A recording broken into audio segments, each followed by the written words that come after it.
शिक्षक साथियों को मेरा नमस्कार। आज हम हैं पूर्व माध्यमिक विद्यालय बड़ावद में।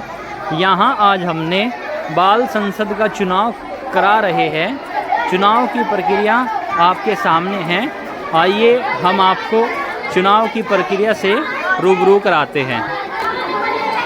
ये सभी मतदाता अपने पहचान पत्र के साथ मतदान लाइन में लगे हुए हैं।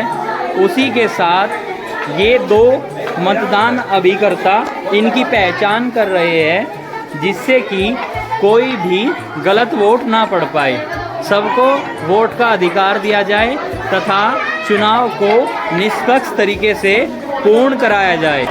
यहाँ हमारे मतदान अधिकारी प्रथम मतदाता की पहचान कर उसकी पर्ची जारी करते हैं। उसके बाद मतदान अधिकारी द्वितीय मतपत्र मतदाता को देते हैं, जिसके उपरांत पीठासीन अधिकारी की देखरेख में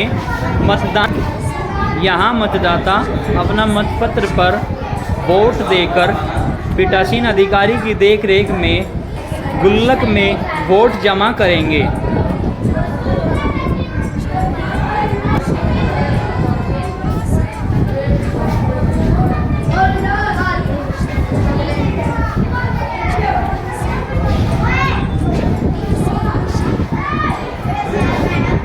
मतपत्र लेखा को फोल्ड कर मतपेटिका में डाला जा रहा है।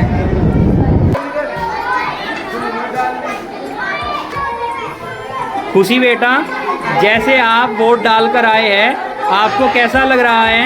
हमें अच्छा लग रहा है। हम अपने अच्छा व्यक्ति चुनते आए हैं। क्या वोट जो है निष्पक्ष रूप से कराया जा रहा है? किसी प्रकार की गड़बड़ी आपको चुनाव में तो नहीं लगी? सभी नियमों का पालन हुआ है। बहुत अच्छे।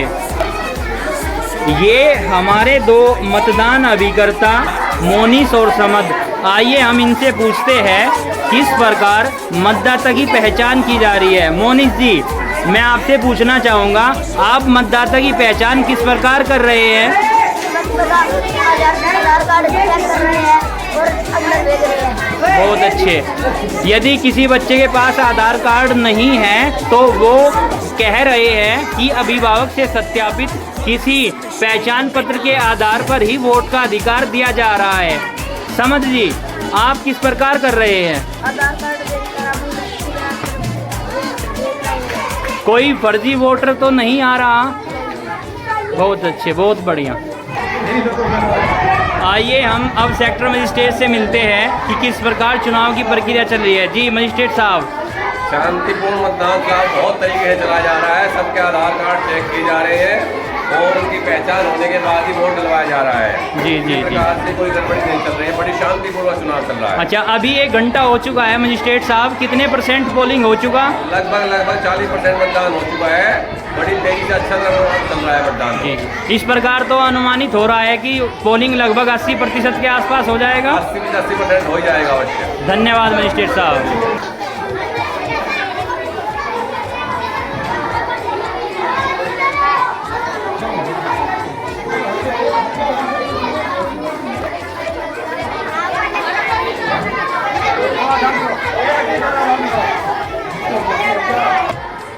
आइए अब हम अपने नोडल शिक्षक संकुल से पूछते हैं कि किस प्रकार चुनाव की प्रक्रिया को संपन्न कराया जा रहा है तथा चुनाव में किसी प्रकार की कोई बाधा तो नहीं आ रही है। जी नोडल साहब। जी, मेरा नाम मोहम्मद यामीन है। मैं आप सबको ये बताना चाहता हूँ कि आप सबको जानकर खुशी होगी कि उत्तर प्रदेश के अंदर पहली बाल संसद का गठन हमने ही किया था, जब हम शामली जिले के कांदला ब्लॉक में पूर्व माध्यमिक विद्यालय गढ़ी दौलत में कार्यरत थे। 11 सितंबर 2015 को हमने पहली बाल संसद का गठन किया था। इसका जो उद्देश्य है ये है कि बच्चों के अंदर एक तो लोकतांत्रिक मूल्य की समझ पैदा हो और नेतृत्व के गुण उनके अंदर आए कि हम किस प्रकार से अनुशासन बनाए रखें और स्कूल के काम में सहयोग कर सकें। स्कूल के काम में सहयोग करने के लिए इसमें अलग अलग मंत्री बनाए जाते हैं। जो सांसद हमारे चुने जाते हैं बाल संसद में, उनको अलग अलग जो है उनको कार्य सौंपा जाता है, अलग अलग मंत्रालय सौंपा जाता है। तो अपने मंत्रालय के हिसाब से, अपनी जिम्मेदारी के हिसाब से वो उनका निर्वहन करने की कोशिश करते हैं। बहुत अच्छे, बहुत अच्छे।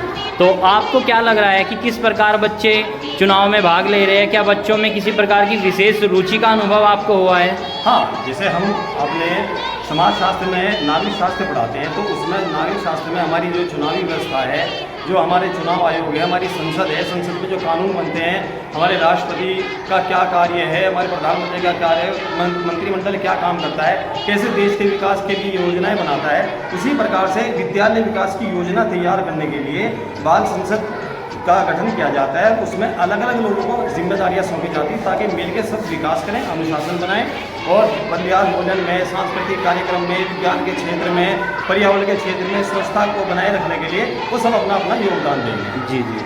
क्या आपको लगता है कि इस प्रकार की एक्टिविटी कराने से बच्चे के सर्वांगीण विकास में कुछ ना कुछ अनुकूल प्रभाव पड़ेंगे? बिल्कुल। देखो, हम जो बच्चों को पढ़ाते हैं, पढ़ाने के बाद जब बच्चा समाज में जाता है, जब वो नौकरी के लिए जाता है और समाज में उसको विभिन्न आयामों से गुजरना पड़ता है, उसको ये पता होना चाहिए कि देश का विकास कैसे होता है, देश के विकास की योजनाएं कैसे तैयार होती है, कैसे हमें नेतृत्व करना है, कैसे लीड करके आगे जाना है, समाज को कैसे आगे ले जाना है, कैसे हमें विकास करना है, कैसे हम विकास में भागीदार हो सकते हैं, कैसे मुख्य धारा में जुड़ करके हम अपने देश के विकास में हिस्सेदार, भागीदार हो सकते हैं। ये सब बच्चों के अंदर, ये इसी बाल संसद के गठन से इनके अंदर गुणों का विकास होगा।